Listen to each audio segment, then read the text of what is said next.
أعوذ بالله من الشيطان الرجيم وما محمد إلا رسول قد خلت من قبله الرسل أفإن مات أو قتل انقلبتم على أعقابكم ومن ينقلب على عقبيه فلن يضر الله شيئا وسيجزي الله الشاكرين وما كان لنفس أن تموت إلا بإذن الله كتابا مؤجلا ومن يرد ثواب الدنيا نؤته منها ومن يرد ثواب الآخرة نؤته منها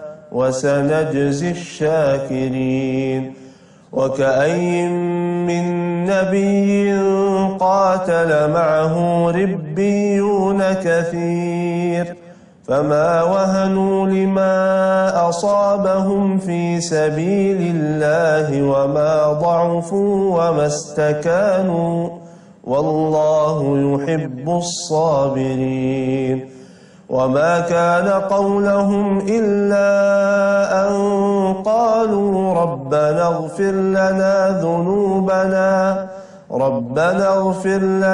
ذنوبنا وإسرافنا في أمرنا وثبت أقدامنا وانصرنا على القوم الكافرين فآتاهم الله ثواب الدنيا وحسن ثواب الآخرة والله يحب المحسنين صدق الله العظيم. Bismillahirrahmanirrahim. Assalamualaikum warahmatullahi wabarakatuh. Tidak ada yang mengajarkan kita keyakinan kecuali Allah dan Rasulnya. Tidak ada kemudian yang menumbuhkan keyakinan itu kecuali juga Allah. Rasulnya kemudian mengajarkan, memberitahu kepada kita bagaimana caranya membangun keyakinan itu, salah satu dengan berpikiran positif. Yang disandarkan kepada Allah Subhanahu wa taala, berdoa dan melakukan serangkaian ibadah-ibadah wajib dan sunnah. Menyambung kemarin bahwa Allah yang kemudian mengajarkan kepada kita keyakinan. Bagaimana saya belajar ya, ketika Allah menawarkan janjinya, siapa yang bersedekah satu, lihat yang kemarin ini. Siapa yang bersedekah satu, maka Allah ganti 700 kali lipat. Terima kasih saya ucapkan kepada teman-teman ya, kawan-kawan yang sudah ikut ya, gerakan Hari Sedekah Nasional. Alhamdulillah, mengulang tahun-tahun yang lalu, episodenya mengharukan ya. Udah 2 tahun, 3 tahun jalan sama tahun ini gitu ya. Ada tukang ojek yang menyedekahkan seluruh hasil dia punya pendapatan dia ngojek. Masya Allah, padahal kan dia harus beli bensin. Tapi dia ikut berkorban itu, nggak apa-apalah, bensinnya sekalian juga dia tanggung. Ada kemudian tukang pisang goreng. Saya kalau teman-teman yang kaya ya, pengusaha-pengusaha yang kaya, saya nggak terlalu khawatir gitu ya, nggak terlalu juga takjub karena buat beliau-beliau itu barangkali yang disedekahkan bukan kehidupan, walaupun itu omset. Saya punya seorang kawan, dia mencanangkan tanggal 27 April yang lalu sebagai sedekah omset, sedangkan yang dia jual adalah mobil. Allahumma sholli ala Muhammad. Kalau kemudian dia ngangkat mobil itu katakanlah 200 juta, lalu jualnya 240 juta atau 220 juta, lalu dia sedekahkan 20 juta sebagai keuntungan dia dari 200 juta, wajar. Ini udah luar biasa juga, dia sedekah omset. Lah kalau satu mobil laku, kalau dia jatuh kata nih, pokoknya saya mau sedekah omset, berapapun mobil yang laku hari ini buat Allah. Lalu dia punya dagangan nih, 20 mobil, 20 laku. Kalau yang gak kenal Allah, apa kata temennya? Mati lo, laku semua. Tapi sahabat saya ini luar biasa. Dia bilang, kalau hari biasa yang beli itu adalah manusia, maka hari sedekah nasional yang beli itu adalah Allah. Kalau sudah Allah yang beli, maka Allah akan bayar 700 kali lipat. Oh, yakin sekali dia. Terus bagaimana? Seperti apa? Dia insya Allah hampir sama kayak Yusuf Mansur. Wilayah yang 700 kali lipat nggak usah dipikirin. Ini wilayahnya Allah Subhanahu wa taala. Kita mikirin ini aja, eksekusi aja. Nah, ketika Allah menawarkan ini di Al-Baqarah 261, nah, ternyata Allah mengantarkan kita semua kepada janjinya ini dengan memperlihatkan siapa Allah. Saya pernah bahas loh pemirsa, 257 dan 258. Di mana Allah bilang, aku yang menjanjikan kalian semua 700 kali lipat adalah Allah ya yang menerbitkan dan menenggelamkan matahari. Karena Allah yang menciptakan matahari, mengaturnya, lalu membuat dia, si matahari ini maksudnya konsisten. Terbit dan tenggelamnya itu konsisten. Letaknya, posisinya, waktunya nggak pernah berubah. Kalau berubah kiamat gitu. Kiamat gitu. Kita lihat lanjut ayat yang ke-259-nya. Perhatikan terjemahannya. Tidakkah kamu memperhatikan orang-orang yang mendebat Ibrahim mengenai Tuhannya? Gitu ya. Dilanjutkan oleh Allah di ayat 259-nya. Atau seperti orang yang melewati satu negeri yang bangunan-bangunannya telah roboh, hingga menutupi reruntuhan atap-atapnya. Lalu orang ini berkata, bagaimana Allah menghidupkan kembali negeri ini setelah hancurnya? Bagaimana Allah membangun negeri ini kembali setelah hancurnya? Lalu kemudian Allah mematikan orang itu selama 100 tahun dan kemudian membangkitkannya dalam keadaan hidup. Dan Allah bertanya, berapa lama engkau tinggal di sini? Orang itu menjawab, aku tinggal di sini sehari atau setengah hari. Dan Allah memberitahu kepada dia, tidak, engkau telah tinggal di sini 100 tahun. Tapi lihatlah makanan dan minumanmu belum berubah. Lam yatasanna. Dan lihat juga keledaimu, dia telah menjadi tulang belulang. Agar kami jadikan engkau sebagai tanda kekuasaan kami bagi manusia. Dan sekarang lihatlah tulang belulai keledai itu. Bagaimana kami menyusunnya kembali, kemudian kami membalutnya dengan daging, dan jadilah dia keledai yang kembali hidup. Subhanallah. Maka ketika telah nyata bagi orang ini, dia pun berkata, A'lamu annallaha ala kulli syai'in qadir. Aku udah tahu sekarang ya Allah, bahwa engkau maha kuasa atas segala sesuatu. Ayat ini masih punya satu ayat sebelum ke 261, yakni ayat 260-nya. Baru kemudian Allah jeng gitu, menawarkan kepada kita semua. Tuh, aku yang sudah menciptakan matahari. Aku yang sanggup mematikan orang lalu menghidupkannya kembali. Aku inilah yang menjanjikan kepada kalian semua penggantian 700 kali lipat atau bahkan lebih. Jangan kemana-mana, kita tunggu setelah yang satu ini.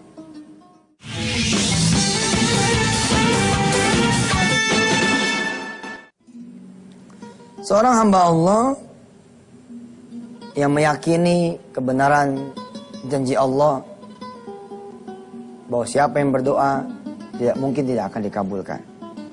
Lihat.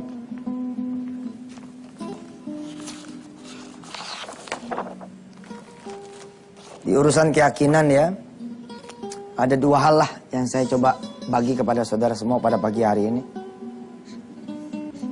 Di urusan doa,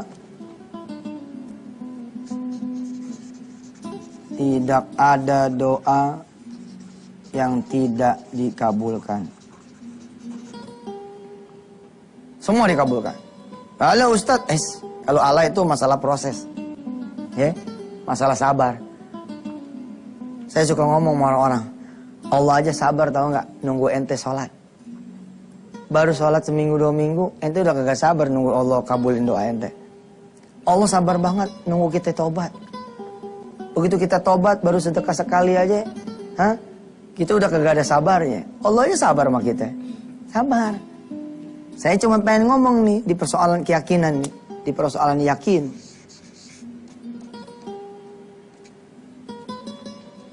Di urusan doa, tidak ada kemudian orang yang berdoa kecuali dia dikabulkan oleh Allah Subhanahu wa taala.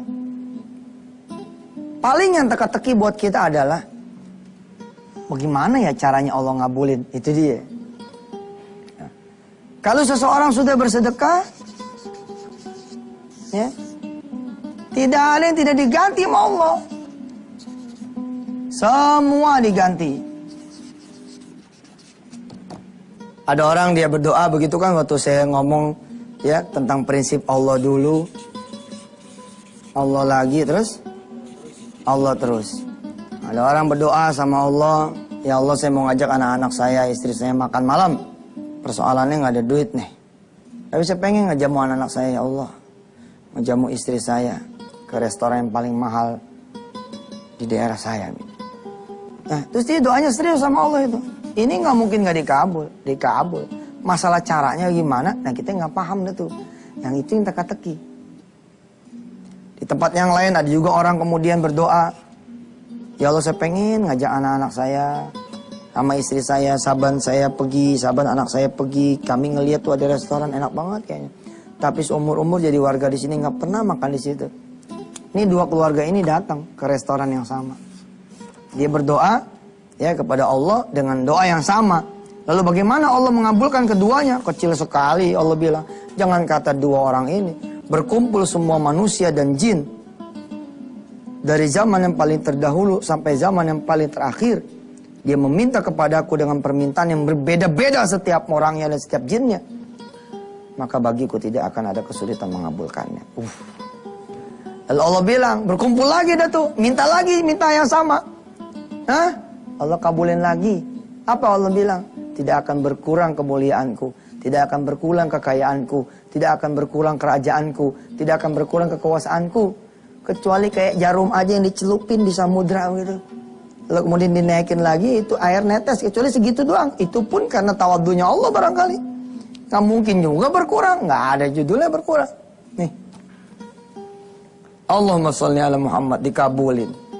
Saya cerita dulu tuh. Katakanlah 8 meja di sini. Ya, ada 8 meja. Ternyata 6 meja sudah booking. Sudah dipesan. Tapi ada 2 meja yang kosong. Apa kata si pelayan tokonya, pelayan restorannya? Ya, di sana Pak, kosong Pak, 2 silakan. 2 keluarga yang nggak pernah tahu, nggak pernah kenal duduk di meja yang berbeda tapi di satu ruangan. Tiba-tiba 6 meja ini datang brek. 1 orang berdiri. Assalamualaikum warahmatullahi wabarakatuh. Terima kasih sudah datang ke acara ulang tahunnya eyang kita semua. Hari ini kita berkumpul untuk mendoakan eyang kita dan ada jamuan makan yang sudah ditanggung oleh salah satu kita punya keluarga. Barangkali ada di antara kita yang bukan keluarga dari kami, silakan makan dan ikut bergabung asal doakan kami, insya Allah semua makanan ditanggung. Subhanallah. Kalau udah doa nggak mungkin nggak dikabul. Bagaimana cara Allah mengabulkan doa? Itu yang teka-teki. Itu yang teka-teki bos. Mari kita kembali lagi. Jadi kalau saya sama istri tuh ya, kadang-kadang suka main tebak-tebakan gitu. Gimana caranya Allah ngabulin ya? Ingat saya sedekah mobil Serena waktu itu. Sebagai seorang ustadz ya, mobil Serena tuh udah top markotop dah, sip markosip dah. Nah kita pakai deh tuh.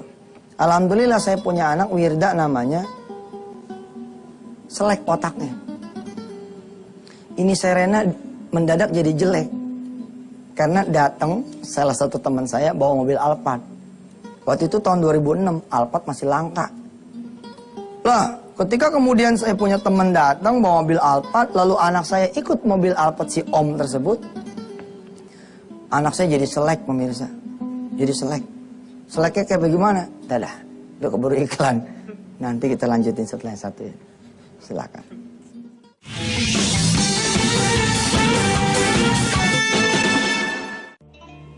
Subhanallah pemirsa ya, ini lagi batuk-batuk. Mudah-mudahan batuknya ini bisa menjadi gugur. Saya punya dosa. Pemirsa juga nggak usah takut sama sakit ya. Ya mudah-mudahan ketika kita sakit kita makin dekat sama Allah. Ya, makin kita berdoa dan mudah-mudahan punya rezeki buat berobat. Dan bahkan mudah-mudahan tidak perlu berobat, tapi Allah kasih kesembuhan insya Allah. Baik, kita terusin. Anak saya kemudian ketika hadir Alphard, otaknya selek. Anak saya datang ke rumah pulang, terus dia bilang sama saya, "Pak, mobil mah kayak si om dong tuh. Dipencet Pak, kelihatan bulan Pak. Terus pintunya Pak, dua-duanya Pak bisa dibuka. Datang lagi si Om, diajak lagi main, pakai lagi mobil Alphard. Aduh, saya udah bilang sama dia, Ji, udah jangan banyak jalan ngajak anak aneh. Anak aneh jadi agak syukurnya. Terus pas maghrib, sholat maghrib, saya ngomong sama anak saya, sama istri saya. Ayo kakak beneran pengen mobil Alphard? Iya Pak, ganti Pak. Terus saya bilang sama dia, kakak tahu gimana caranya supaya dapat mobil Alphard? Anak sekecil itu tuh, anak umur 6 tahun, apa dia bilang? Tahu Pak? Gimana caranya? Sedekahin mobil Serenanya, ntar dapat di Alphardnya. Oh, bukan main. Ini masalah keyakinan, saudara.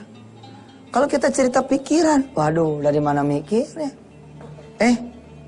Kita pilih deh tuh siapa yang mau ngambil mobil ini sebagai sedekah. Jadi kebiasaan saya tuh pemirsa, saya jual mobil ini kepada si Fulan misalkan, lalu si Fulan nyedekahin kepada siapa aja yang dia mau. Nah ketika mobil diambil sama saya punya teman Haji Mulyadi namanya, saya sama anak saya begini nih. Mobil tuh menghilang dari gang, set, begitu nikung set, gitu belok. Saya tersenyum nih sama anak saya bilang, welcome my Alphard, selamat datang Alphard saya. Garasinya udah kosong, insya Allah ini akan ada yang baru. Kalau garasi masih ada, nggak akan ada yang baru. Alhamdulillah. Urusan sedekah, urusan kita, urusan mengabulkan, urusan Allah. Yakin aja. Jangan mikirin yang ini, mikirin yang di sini nih. Bagaimana mudah kita mengeksekusi? Alhamdulillah loh. Berapa hari itu kita nggak pakai mobil? Nggak ada mobilnya. Udah disedekahin. Perjalanan bos, perjalanan. Lama-lama teman saya yang suka datang nih nanya, Ustaz Yusuf, mobil Serenanya kemana? Senyum aja. Ada emang kenapa? Ada bagaimana? Kalau kagak ada kalau aneh kemarin. Jadi pergi kali, dia bisa jalan sendiri. Kalah tuh naik rider sama dia. Masih inget tuh film gituan. Yang jalan sendiri tuh mobil. Apa saudara yang terjadi? Teman saya ini bilang, Ustaz Yusuf, dah mobil aneh aja nih taruh sini. Aneh gak mikir 2 kali lagi tuh. Aneh bilang, jadi Ji, terima kasih. Daripada dia batal, mendingan gue bilang iya aja udah. Aneh nggak duga tuh, aneh nggak duga. Sebagaimana orang mukmin, nggak usah menduga-duga. Lo saja serahkan nama Allah aja. Masih ada loh ayat 260 nih yang belum kita bahas. Kita baca ayat 260 sebagai doa buat kita semua, sebagai penutup ini kita punya taklim agar Allah betul-betul kasih keyakinan kepada kita. Sambil dilihat ya terjemahannya. A'udzubillahi minasyaitonir rajim. وَإِذْ قَالَ إِبْرَاهِيمُ رَبِّ أَرِنِي كَيْفَ تُحْيِي الْمَوْتَى قَالَ أَوَلَمْ تُؤْمِنْ قَالَ بَلَى وَلَكِنْ لِيَطْمَئِنَّ قَلْبِي قَالَ فَخُذْ أَرْبَعَةً مِنَ الطَّيْرِ فَصُرْهُنَّ إِلَيْكَ ثُمَّ اجْعَلْ عَلَى كُلِّ جَبَلٍ مِنْهُنَّ جُزْءًا ثم ادعهن يأتينك سعيا واعلم أن الله عزيز حكيم. Suatu saat Nabi Ibrahim berkata kepada Tuhannya, Ya Allah, hari ini kaifa tuhil mauta. Beritahu dong bagaimana sih cara ngidupin orang yang mati. Lalu Allah menjawab, wahai Ibrahim, awalam tu'min, apakah engkau tidak percaya? Lalu Ibrahim jawab, bala. Walakin lihat ma'inna qalbi, percaya tapi untuk meyakinkan diriku ya Rabb. Terus Allah bilang, gak usah aku tunjukkan deh gimana caranya ngidupin yang mati. Engkau ambil saja tuh burung, potong jadi 4 bagian, lalu taruh di 4 gunung yang berbeda, taruh di 4 bukit yang berbeda. Ya, fasurhunna ilaika thumma ja'al ala kulli jabalin minhunna juz'a thumma du'uhunna ya'tinaka sa'ya. Lalu kamu wahai Ibrahim panggil mereka semua. Wah, luar biasa pemirsa. 4 bagian burung yang udah dipotong ini, 1 burung jadi 4 yang terpisah ini dipanggil sama Ibrahim. Atas izin Allah menyatu kembali, sadeng dia terbang. Allahumma sholli ala Muhammad wa ala ali Muhammad. Baru kemudian Allah masuk nih ke ayat 261 nih. Perumpamaan sedekah kita adalah seperti 1 biji yang kemudian tumbuh menjadi 100 tangkai, ya. Di setiap 100 tangkai itu Masya Allah, ya, tumbuh jadi 7 tangkai. Setiap 1 tangkai itu tumbuh jadi 100 lagi jadi 700. Terus Allah bilang, setelah Allah memprospek kita dengan ayat-ayat sebelumnya, ini gak ada apa-apanya dibanding yang sudah aku lakukan. Besok kita akan belajar nanti surah An-Nahl ya. Bagaimana Allah menciptakan langit dan bumi, menurunkan air hujan, menaruh gunung. Kalau kita nggak yakin sama Allah, sedangkan tanda-tanda kekuasaan Allah ada di sekitar diri kita dan bahkan di dalam diri kita, berarti kita memang orang yang tidak pernah mengaji. Sampai ketemu pemirsa, mudah-mudahan Allah memanjangkan umur kita. Wassalamualaikum warahmatullahi wabarakatuh.